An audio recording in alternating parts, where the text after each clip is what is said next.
Okay, so factor theorem, to show that x plus 3 is a factor, we sub in x minus 3 into our polynomial. So for part A, we sub in minus 3.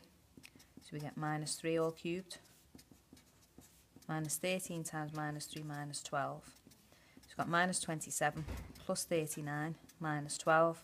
And if you add them together, you're getting 0. So therefore, x plus 3 is a factor. And don't forget to make your statement for the full 2 marks. Part B, express your polynomial as 3 linear factors. So if we take our cubic, and I'm going to put the 0 x squared term in.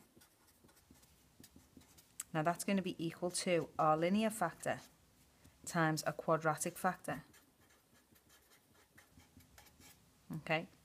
Now if we multiply them out, these two terms here will multiply to give the x cubed term. Now because that's just a 1x cubed, that means there, that must be a 1x squared here.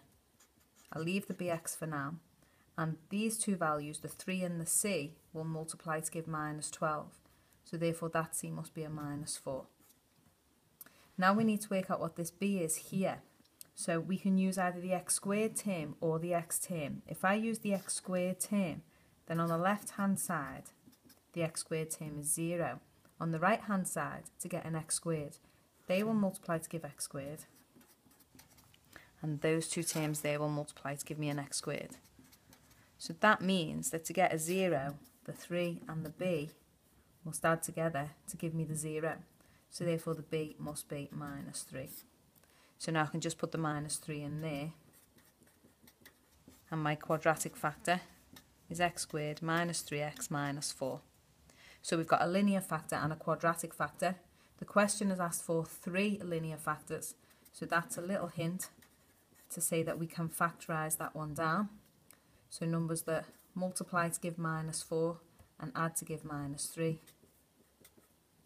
And there's our 3 linear factors.